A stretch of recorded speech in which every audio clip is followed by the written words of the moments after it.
ईर्ष्या नहीं करूंगी, गुस्सा नहीं करूंगी, कल से पक्का अंदर से ये परिवर्तन लाऊंगी, फिर भी वही टेंशन, वही सोचना, वही दिमाग में चलते रहना महाराज जी।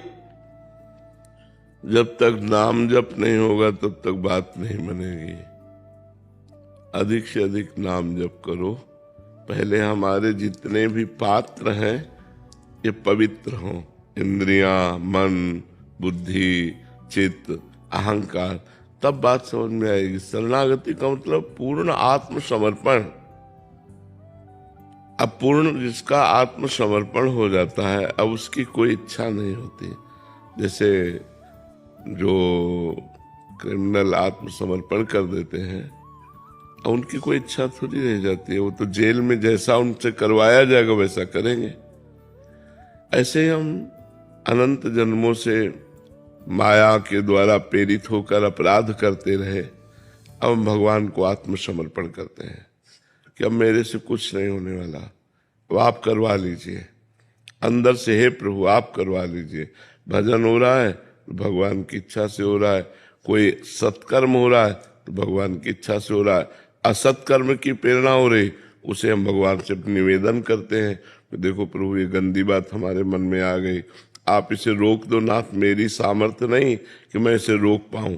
तो अंदर से जब हम भगवान की शरण की भावना लेते हैं तो हमें धीरे धीरे शरणागति अनुभव में आने लगती है कि हमारी शरणागति हो रही, भगवान बड़ी कृपा कर रहे हैं, मेरा मन अब भगवान के चरणों में लग रहा है। पर इसके लिए हमको प्रथम संतों का संग करना होगा, शास्त्रों का स्वाध्याय करना होगा और नाम जप करना होगा।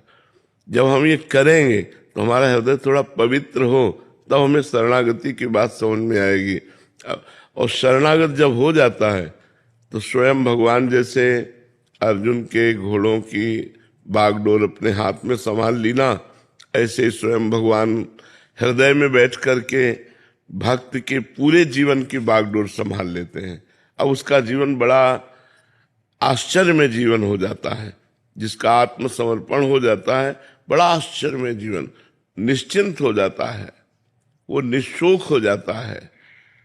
उसमें किसी भी प्रकार की संशय वृत्ति नहीं रहती, उसमें कोई विपरीत भावना नहीं रहती, वो निर्भय हो जाता है। ये 5 लक्षण शरणागति में बड़े जोर से प्रकट होते हैं। निर्भय, कोई भय नहीं, निश्चिंतता, कोई चिंता नहीं, निशोक, कोई शोक नहीं।